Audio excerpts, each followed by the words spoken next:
Good afternoon, students.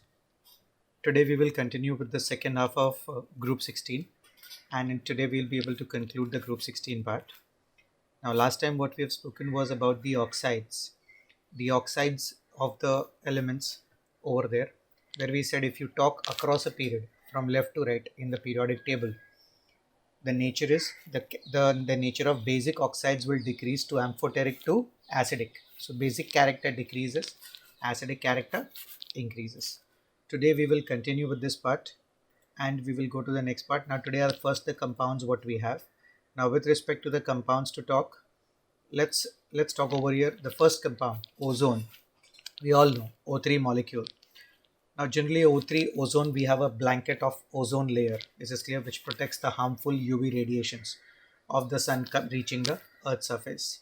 But we are aware that the ozone layer is being now getting depleted. So we'll be talking about the preparation part and what it is. I want everybody just concentrate on the slide over there, please. So first of all, ozone, that's an allotropic form. We all know allotropy, same chemical properties but different physical forms. Then it protects the harmful UV radiations that we have. Then preparation part, people, what it says, when a slow dry stream of oxygen is passed through a silent electrical discharge, conversion of oxygen to ozone, that's around 10%, that's called ozonized oxygen takes place. So have a look at this reaction, please.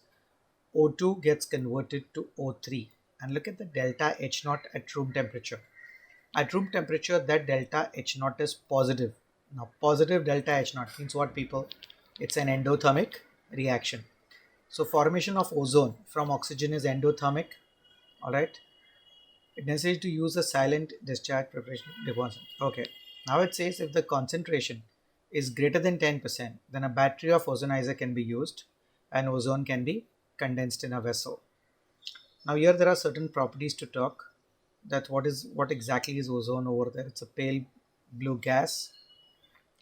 Characteristic smell, concentration is about 100 ppm, then the breathing is uncomfortable, and ozone is thermodynamic. Now this is the point, very important. I want everybody to concentrate. It's easy, related to how the delta G part is thermodynamically unstable with respect to oxygen. Now before reading, I want everybody look at that reaction what I've highlighted in the preparation. That's in the slide on the top, preparation point number 3, what I've just highlighted. 3 moles of O2 gives O3. Delta H naught is 298. Now very simple. What if the opposite reaction took place? As we are saying, ozone is thermodynamically unstable. It can decompose back to oxygen. So if it decomposes back to oxygen, that delta H which was positive will become negative. So delta H is negative. That becomes exothermic reaction. 2 moles of O3 will give 3 moles of O2. So more amount of gases. So randomness increases. Delta S is positive. So delta H over here is negative, delta S is positive, but obvious, people, delta G will be negative over there. Matlab the backward reaction is highly favored. That's what it's given over here. Just see this part, what it says. Ozone is thermodynamically unstable with respect to oxygen. Since its decomposition to oxygen liberates with heat, that is delta H is negative. If delta H is negative, there's an increase in entropy. Yes, why? Because 2 ozone is becoming 3 oxygen. And these factors will result into large negative Gibbs energy. Matlab delta G will be negative. That's why we say high concentration of ozone can be explosive. Clear? That's one. Then next we have, now this is a part over there. See what it says. A few concepts to understand. All right. I'll be linking a little bit of chemical bonding also over here. Due to the ease with which it liberates atoms of nascent oxygen, that is O3, ozone breaks down to give oxygen and a nascent oxygen. It is a powerful oxidizing agent. All right.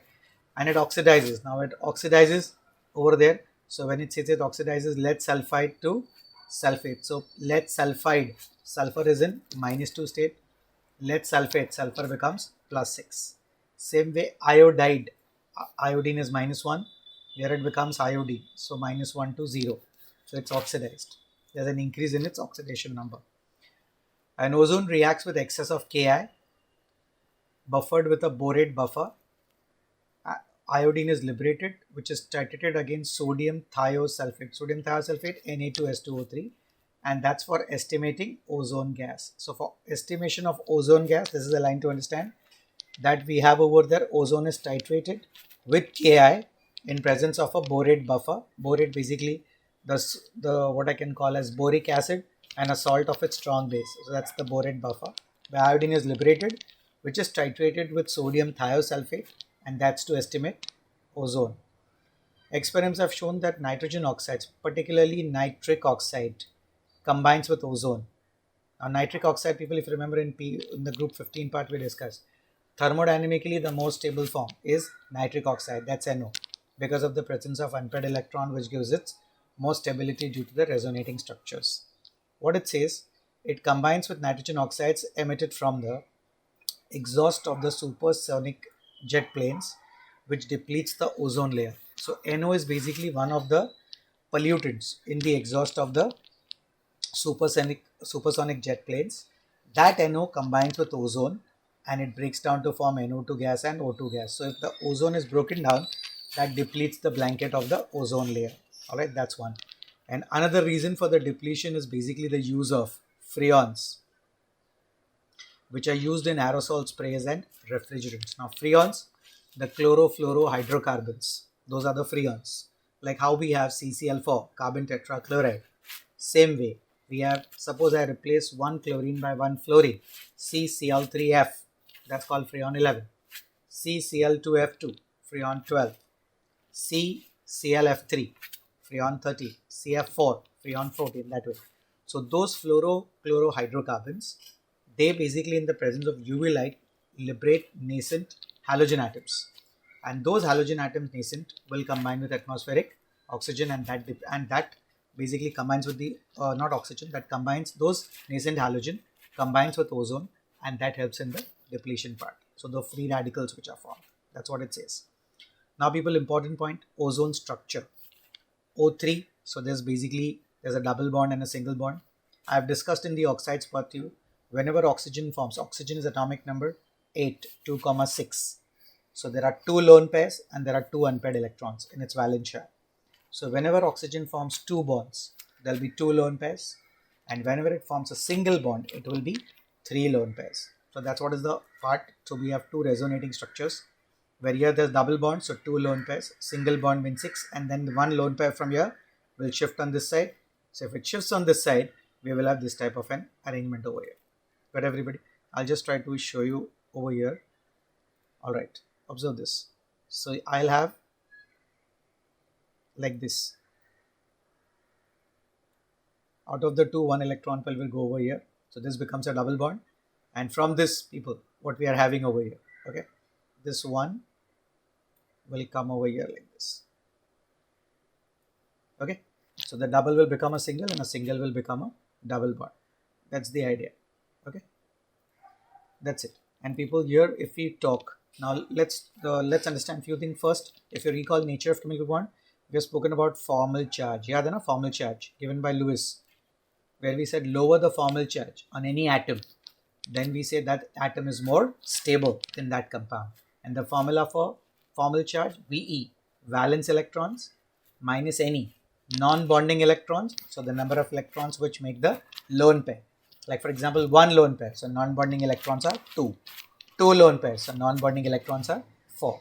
Minus Be by 2, Be bonding electrons. So if there are two bond pairs, number of electrons are 4, so 4 by 2. So VE, valence electrons, any non-bonding electrons, and Be, bonding electrons, divided by 2 gives us the formal charge. Now generally people, have a look at this diagram about ozone to get you more inputs. Remember the logic with formal charge, lower the formal charge, more the stability. Now generally if there's a, look here please, here there's a double bond, so that's saying bond order is 2, and here just see, please have a look at the diagram and what I'm showing with the highlighter. And if there's a single bond, so bond order is 1. Now it says double bond, so bond length is shorter, so that's 1.21 picometers and 1.48. Okay, that's the part what we have, because single bond will be larger. Okay, not picometers, sorry, it will be angstrom units.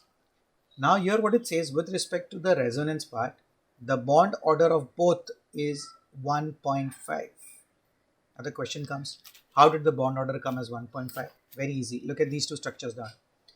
How many bonds are there, people, between the 3 oxygen? There are 3 bonds, right? Divided by how many resonating structures we have? 2 structures. So 3 by 2. that's going to be 1.5. Clear? So that's the bond order part what we have. All right. Then the next we have to talk over here is with respect to what we have as, yeah. Next people, the bond angle over here, that's 128 picometers is the bond length of both. That's what we see, 1.28. Yeah, this is picometers only, 1.28 angstrom units. Picometer is 128. And the bond angle in ozone, that's 117 degrees. All right, that's one. Then comes next people, we have some uses over here. It's a germicide. So basically, when I'm talking about the word germicides over here, that's basically kills the germs or the microorganisms. Disinfectant, a substance which is in higher concentration, which is bactericidal. It kills the bacteria when it comes in contact. For sterilizing water, it is used for bleaching oils, ivory, flow starch, oxidizing agent for the manufacture of potassium permanganate. Okay. Now, why does O3 act as a powerful oxidizing agent? People, simple, because O3, the answer is right on the top of this part. O3 breaks down to give O2 plus a nascent oxygen. So as it gives a nascent oxygen, it is a good oxidizing agent. And second, how is O3 estimated quantitatively? How do we estimate? People, that's what we discussed. Ozone is made to react with potassium iodide in presence of a borate buffer where iodine is liberated, and that is titrated with standard sodium thiosulfate Na2S2O3 solution. That gives us the estimation of ozone present. Okay, that's one. So that is one. Next, now people, we have the next compound to talk. That's going to be over there, nothing but what we can call as sulfur. And with respect to sulfur, we're going to talk about the different allotropic forms. Now, allotropy, we all know, that is nothing but the same chemical properties but different physical forms. Now, with respect to the different physical forms, what are the forms we have? We are having nothing but rhombic sulfur and we have monoclinic sulfur. Those are the main 2 points what we have with respect to the sulfur part over there. Okay, let's understand. So one is the yellow sulfur, that's also called the alpha form, and monoclinic, that's the beta form. Those are the two important, and this Lana important. The transformation is clear from rhombic sulfur to monoclinic sulfur. The temperature is 369 Kelvin. So this is basically what we can call as the transition temperature at which the two will change from rhombic to monoclinic. Now rhombic is the alpha form, that's yellow in color. The melting point, specific gravity, and they are found by evaporating the solution of rolled sulfur in carbon disulfide. Carbon disulfide is a non-polar solvent. All right, it doesn't have any polarity because over there the carbon and sulfur bonds, the net difference in En will get cancelled. The dipole moments will get cancelled. That's what. Second, monoclinic sulfur, that's the melting point and specific gravity. It is a form of sulfur prepared by melting rhombic sulfur in a dish and cooling it till a crust is formed. So it's basically in a watch glass types what we have, or a white colored, the petri dish what we have, and then 2 holes are made on it, crust, and the remaining liquid is poured out. Then it is stable above 379 Kelvin and transforms into alpha sulfur below it. So below 369 Kelvin, it's alpha sulfur, that's rhombic. Above 369 Kelvin, it is beta sulfur, that is monoclinic. That's what it says exactly. So at 369 Kelvin, both forms are there, and this temperature is called transition temperature. Transition switch between the allotropic forms. Now, both rhombic and monoclinic, they exist as S8 molecule. Now, if everybody is aware of this S8, if anybody remembers S8, crown shaped structure or a puckered ring structure in the form of a crown shape over there, where 8 atoms, where between the atoms there is nothing but covalent bonds, and between the sulfur molecules there is van der Waals force of attraction. Okay, so that's S8. They are packed in different crystal structure. That's basically the puckered or the crown shaped structure what we have. Okay, next people have a look at this part now. What exactly do we say? Okay, now with respect to this, first we have the structure of what we call as the S8 molecule. Now with respect to the S8 molecule, what is the first part? Have a look at this crown shaped structure what I was talking. The bond angle is around 107 degrees and the bond length of the sulfur atoms is 204 picometers. Now this changes also in the form of a S6 also. This was S8 what we have, that's the rhombic sulfur. This is S6 form, that is in a form of, you see, observe, it's like a chair, a chair form, what we call, where the angle is around 102.2 and it has a bond length of 205.7 picometers. All right, that's one. Now see what it says. Several other modifications of sulfur containing 6 to 20 atoms per ring have been synthesized. In cyclo S6, so this is called this S6, 1, 2, 3, 4, 5, 6. The ring adopts the chair form. People, this word important. And the dimensions are given over there. And at an elevated temperature, very high temperatures of around 1000 Kelvin, S2 is dominant and is paramagnetic like oxygen. People, paramagnetic like oxygen. Recall nature of chemical bond, MOT. In MOT we had no, okay, oxygen has got 2 unpaired electrons in its pi asterisk anti-bonding orbitals. All right, that's why it was paramagnetic. Same way S2 has a similar part. To get a clear condition, I've given the structure of S2 down and I have given the MOT diagram also for you. Just look at it down. S2 is like this, 2 atoms of sulfur together which are doubly bonded over there. That's called disulfur. And people, here we have to settle up sulfur atomic numbers 16. So 16 plus 16, total 32 electrons. So if we are writing, we generally have till 2p6 with respect to the nature of chemical bond. When we have done, the arrangement was the same way. But sulfur is actually just below oxygen. So oxygen was 2s2, 2p4. Sulfur is 3s2, 3p4. So same way, 3s2, 3p4. Have a look at that valential, how it's being explained in the MOT part.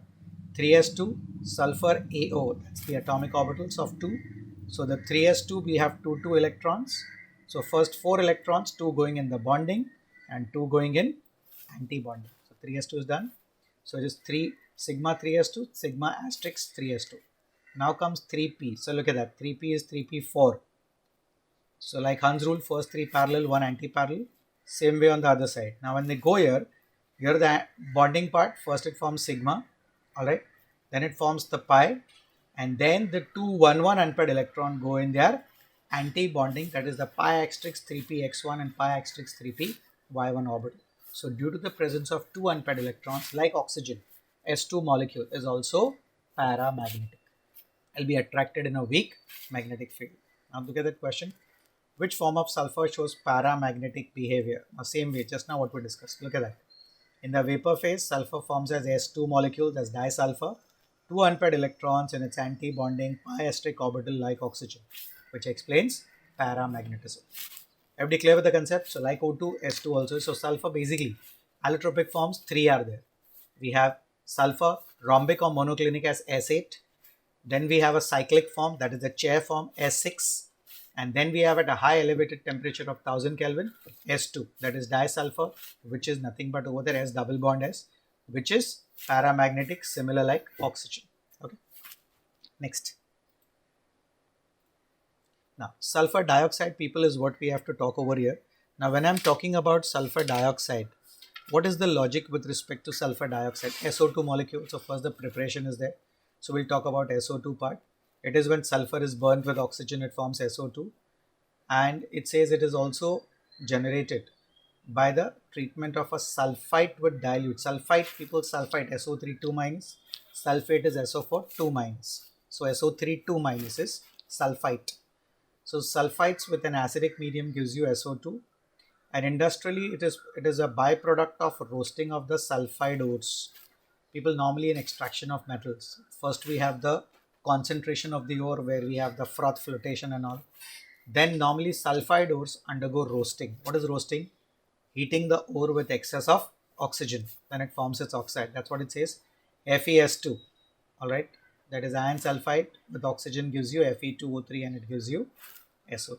Okay. So these are the methods of preparation. Either sulfur directly burning or the sulfites reacting with dilute acids, or the ores, the sulfide ores when it is undergoing roasting.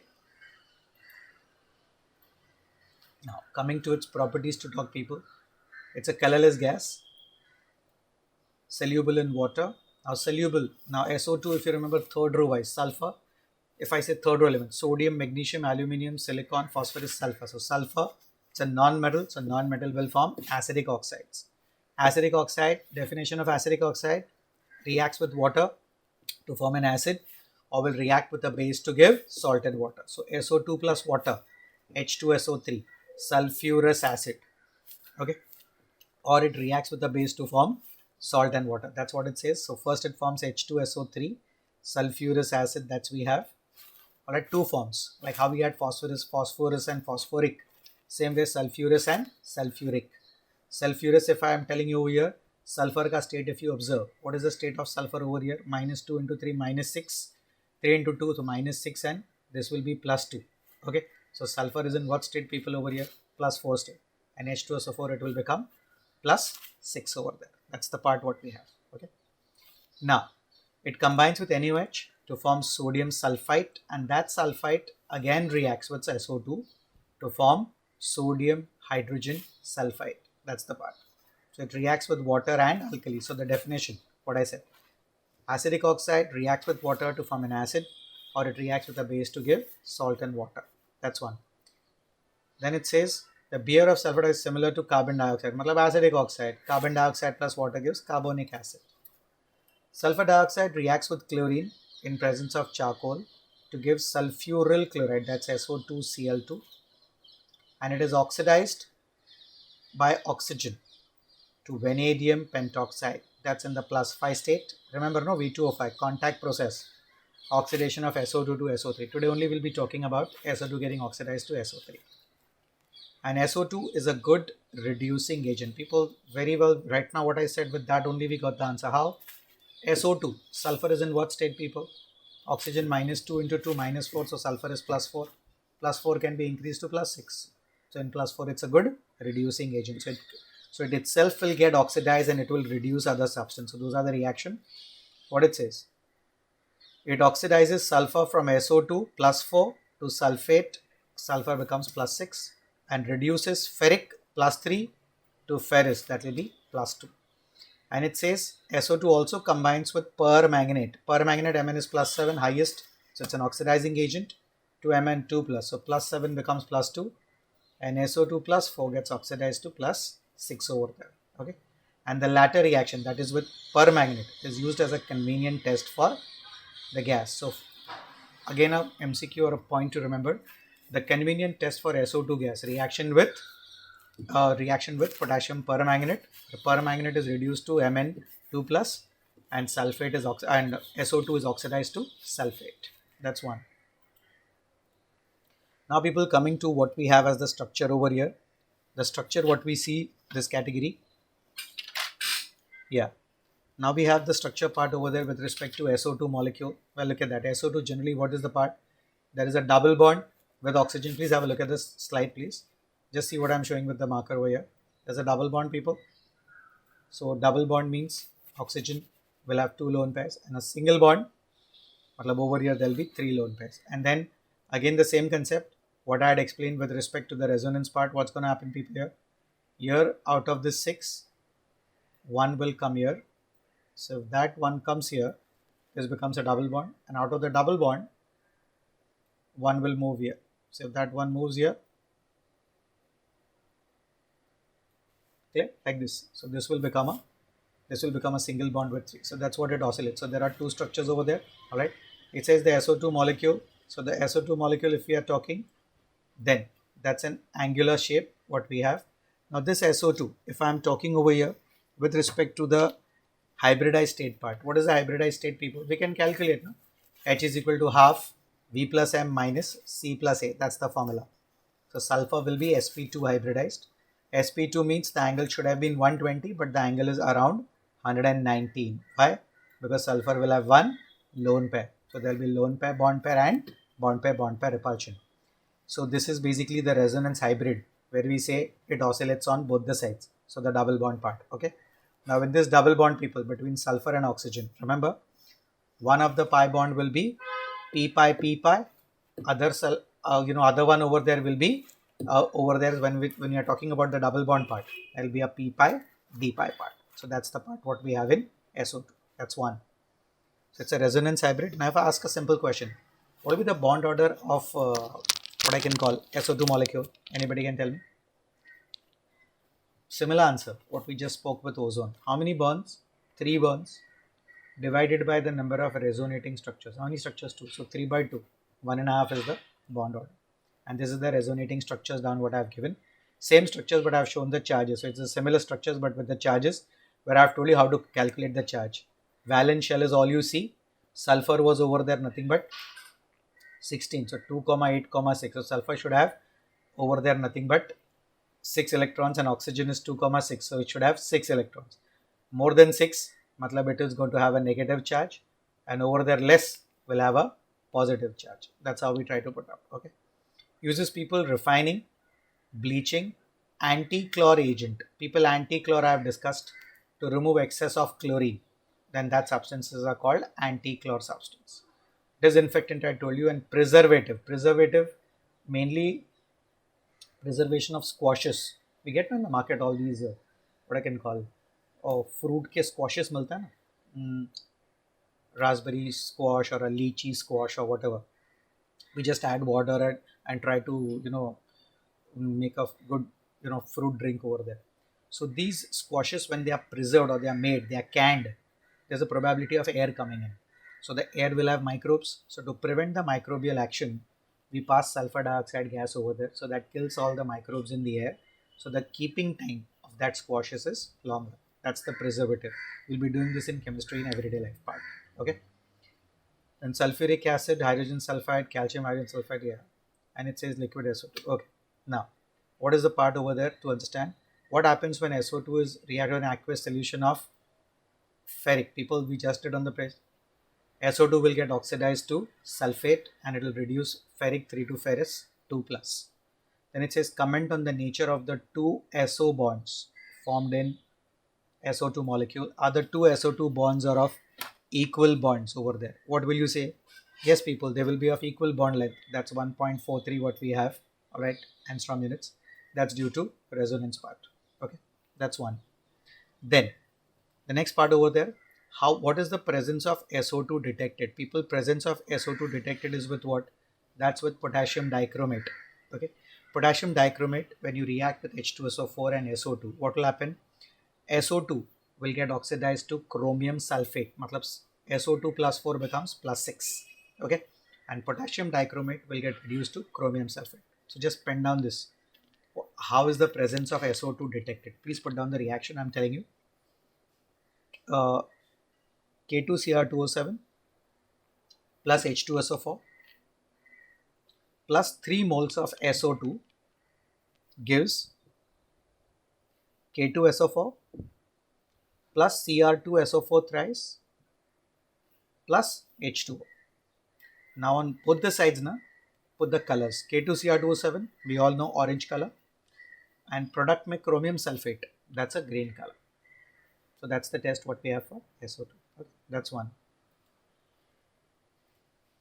Next, people, now this is the oxo acids of sulfur. This part I'm taking a separate video to explain you, like how we explain the oxo acids of phosphorus. Same way with sulfur, it forms a variety of oxo acids. So these also are there, and plus more is there. I'll discuss those with you. So these are the ones: sulfurous, sulfuric, peroxo disulfuric, pyrosulfuric. And what I have done is I have given a table also over here. So the whole table with all their oxidation states and the structures and all. This in a separate video next, immediate. It will be a 10 to 12 minute video in which I have explained only this. So you get a shortcut way how to do it. Okay. Then next we have the last part, sulfuric acid. People, we all know preparation of sulfuric acid, contact process. People, the process is easy. First, burning of sulfur or sulfide ores. So just I'm highlighting the points. So sulfur or sulfide ores to generate SO2. In conversion of SO2 to SO3, that's with the help of the catalyst, vanadium pentoxide. And then absorption of SO3 into H2SO4 to give oleum. Oleum is what we also call as pyrosulfuric acid, H2S2O7. And then, people, the same oleum with water will give us the desired concentration of sulfuric acid. Okay. Now in this reaction, people, SO2 to SO3, the delta H is negative. Matlab it is an exothermic reaction. So for this reaction to happen, people, what do we say? Same, Le-Chatelier's principle. Exothermic reaction favored at low temperature. So if it is favored at low temperature, the pressure has to be higher there. Okay. Why high pressure? High pressure, PV is equal to nRT. Pressure increases, number of moles increases. Look at the reaction. 2SO2 plus O2 gives us 2SO3. So I have 3 gaseous reactants and 2 gaseous products. So if pressure increases, number of moles increases. Equilibrium will shift where the number of moles are less. In this case, it's less towards the right hand side. In other words, the rate of forward reaction increases. So again, the same condition, same thing how we had for Haber's process. Nitrogen plus 3 hydrogen gives us 2 ammonia. That is also exothermic. So we said low temperature, high pressure. Same way over here, low temperature, high pressure. But temperature shouldn't be very, very low also. Otherwise the reaction doesn't happen. That's why there's an optimum temperature. Same thing we had it in Haber's also. Now look at this part. Forward reaction, so it says low temperature and high pressure are favorable. The temperature shouldn't be very low also, otherwise the reaction rate is slow. So it's basically at a pressure of 2 bar, that's 2 atmosphere, because 1 bar over there is 1 atmosphere. Temperature of 720 Kelvin. Okay, that is in a catalytic converter. We have a flow chart diagram to get an idea to you how it is. Diagram, do not worry at all, it is just good to see. Otherwise, no such questions. Just remember the steps. Sulfur burns with oxygen to form SO2, or the ore, that is a sulfide ore, burns with oxygen to give SO2. We saw in the preparation of SO2, FeS2 plus oxygen gives us SO2.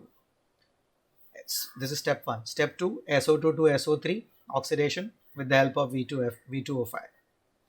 Then that SO3 combines with H2SO4 to give us H2S2O7. That's oleum. And that oleum with water, when it is diluted, it will give us H2SO4. Clear? So look at this part. Sulfur first. Over there, sulfur or the sulfide ores. With air, it is first heated over here. And then with a water spray, the wastes are removed. Then it goes into a drying tower where conc H2SO4 is sprayed. So that is basically formation of oleum over there. And with SO2 and with catalytic converter, we are getting the final product, that is oleum. Okay. It is absorbed to form oleum, that is a part. So SO3 plus H2SO4 will give us oleum. If anybody remembers SO3, aromatic compounds. For sulfonation of benzene, to give benzene sulfonic acid, the electrophile used was SO3. That's the neutral electrophile. Okay. That's one. Now, properties of sulfuric acid, people. Dense liquid, specific gravity of 1.84. Then dissolves in water with the evolution of large amount of heat. Matlab its ionization is exothermic. That's why we say care has to be taken. The acid must be added with water slowly with constant stirring. Now the chemical reactions are due to its low volatility, strongly acidic nature, and strong affinity for water, and its ability to act as an oxidizing agent. Now aqueous solution, very important, ionic, what we have done. We all know H2SO4, that's a dibasic acid. So no dibasic will ionize in one step, it will be 2 steps. The primary ionization has to be greater, that's Ka1, because majority H plus comes when there are no charges. Like H2SO4, the charges are balanced. But when it becomes HSO4 minus, from an anion to remove an H plus, you have to supply more energy. That's why it's easier to remove from the first part. So for any dibasic, tribasic or tetrabasic acid, keep in mind primary ionization will give us maximum H plus ions. Okay, so that's what it says. Look at that.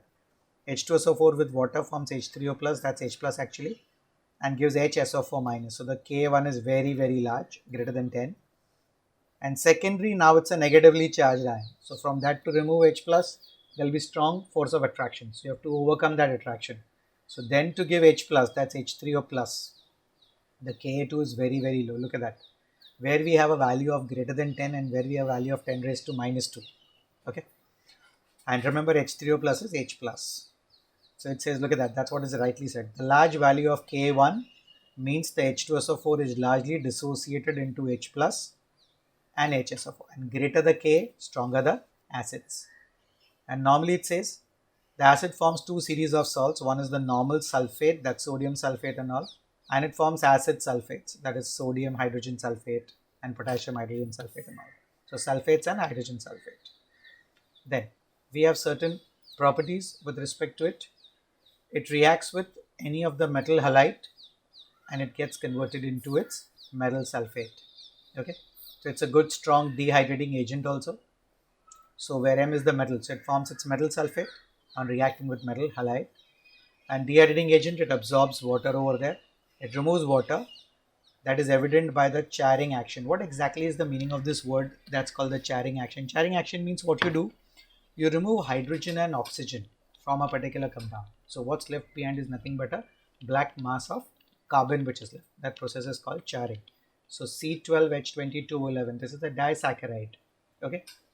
Like for example, we can have sucrose. Sucrose, if I heat it at a very high temperature, it gives carbon plus water. So black charred carbon is left behind. Okay. In fact, C12H2211 is a formula for any disaccharide. Okay. So we can have maltose, we can have lactose, we can also have over here nothing but sucrose. Then it's a mild oxidizing agent also, people. So that's an oxidizing agent, intermediate between phosphoric and nitric acid.